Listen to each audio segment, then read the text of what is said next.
Hey, people. Tanner here.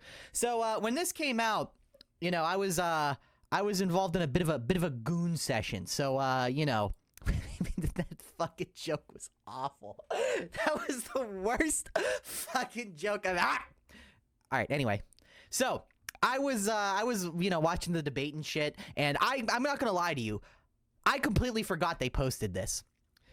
But I got a video on my recommended. Someone was like, they finally fixed the crafting system. And now I feel like big black Tyrone here going like, not so fast, buddy. I just want to point out this system is not even close to what I would call fixed. We're going to have to see what actually happens when it comes out. I'm just going to tell you right now, my fingers are crossed that it's actually really good and not bad and shitty. But I just would like to point out a few things to you that this has the potential to be very bad and shitty. Okay, so right here, I just want to first point this out. These stats will be randomly determined. It's up to so the weapon's potential maximum stats will be randomly determined. It's up to the players to decide if the weapon profile is interesting enough for them to commit and increase the stats until reaching this potential. So basically, and if we pull up this 75, 80, 78, 75, 76, this is like what a standard like 370, 375 weapon would pretty much look like. So basically, you still have to roll for bases. You just now have to check if the cap of the bases, which it seems like you can only do that on this screen, but again, fingers crossed they'll fix that. So you now have to buy a bunch of bases, go over to Hadron, look to see if, their potential maximum rolls are okay for you, then go for it. Well, okay, I don't know about you, but that seems like a little bit of a downgrade. But again, fingers crossed, fingers crossed. But I want to talk about this. Why is everyone cheering that the locks are gone? Did you guys just like not look at this system at all right here? These locks do not look like they're gone. It just looks like they're trying to sell you the idea that they're not gone. Again, fingers crossed that I'm wrong. I really hope I'm wrong, but I just ran some quick numbers in my head. Uncanny Strike is 3. This is Uncanny Strike 3. So look, you have 100 of the cap to work with here. Uncanny Strike 3 takes 38. And if I pull up the calculator here, 12.5 plus 12.5 plus 12.5, round this up so you can, because you can't display the decimal integer on that screen. Round this up so it shows 38. And then we do 12.5 again to get a nice perfect 50. And oh, what do you know? If you put a tier 4 Uncanny Strike on and you put a tier 4, whatever other meta blessing, let's say like Finesse or whatever, oh, you're at the cap and you'd still have 2 locks on. You just have the freedom to change it to a tier 3, so now you have freedom to adjust your perks. I'm not saying that's what's going to happen, but I'm saying this is fucking Fact Shark, and if that's not what's going to happen, I'll like suck Hedge's cock or something.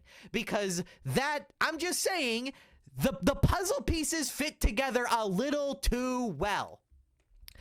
Because it seems like they basically had an internal tier list of blessings, probably based off of use data, and it seems like they priced them accordingly. All I'm saying is don't be surprised if you can't get, all 80s, and you can't get your perfect tier 4 double blessing and 2 perfect tier 4 perks out of it. Because if that was the goal, why would they have a numerical cap tied to variable values? Really seems like they want to have control over what you can get. Basically, based off of this screenshot alone, it actually looks like the peak quality of weapons has the potential to be worse than what we can currently get. You just might get them a little faster. Which, if that's how the system ends up, again, fingers crossed, hope I'm wrong.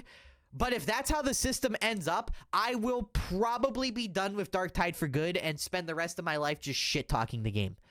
Because I'm just saying, you still have to spend a bunch of money rolling for bases, but now you have to spend even more resources than before, if we count this, to actually rank these up for the same stats we had before, for potentially a worse overall setup than we were able to get before. Again, fingers crossed, that's not true. But now you now you have to grind the weapon, you still have to grind for bases, and here's the thing. Are they still gonna make it? Like, how expensive is this gonna be? Like, let's use our brains here, people.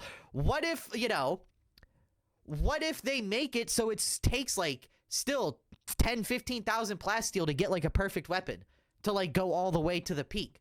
I'm just saying, depending on what the numbers are, this system will either be pretty good or worse than what we have now. And there's really no in between.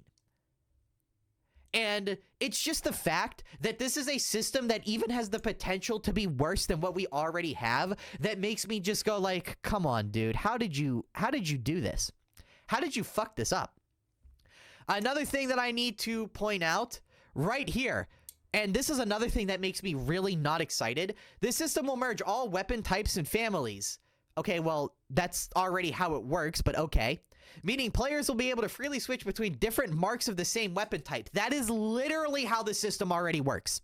If you get Brutal Momentum 4 on a combat axe, you know, on a Rashid Mark fucking Dildo Vibrator 5000, and then you go to the Antax combat axe, the gray one, you keep that blessing in the perk pool, like for you to use freely.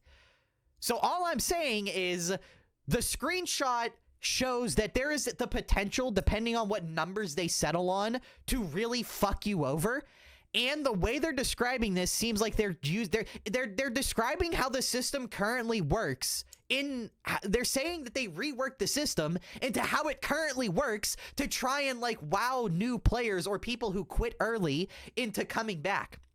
And that just, I don't know, man. That seems like Fat Shark being scummy to me. Because like right here, for example, once you own an infantry lasgun, you have the potential to unlock all the possible marks for this weapon and switch from one mark to another. Okay, but if I have an infantry lasgun and I rip a tier 4 blessing off of it, I can already do exactly what you're describing. So like that's already how the system works. And look, you just have a UI that's more intuitive for people to see how the system already works. So like, I think I get what they're saying. One combat axe has the potential to unlock all the blessings for it.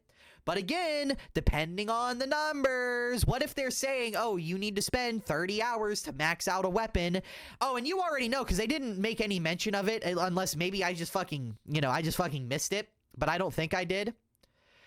They funny enough, did you guys notice how they didn't mention characters? They didn't mention whether your progress on one character carries over to another. So they said originally in that translated Spanish article, they wanted to take about 8 hours to cap out a weapon. So let's just assume that doesn't change. That's 8. Across each character, there's like 15 plus archetypes of weapons. You're talking like 120 hours across 4 characters to max this stuff out. So even if they don't absolutely fuck you with the resources, even if they don't absolutely fuck you with the, what's it called? Even if they don't absolutely fuck you on what you're actually able to put on it, because it seems like the locks are still there, they just made it look prettier with the numbers now, and they can be like, well, look, if you don't use the min-max blessings, you can, you have control over all of it. So, but like, the system's even grindier like this. I'm just saying this really has the potential to be not good. Basically, don't get excited until you actually see it and know how the system works.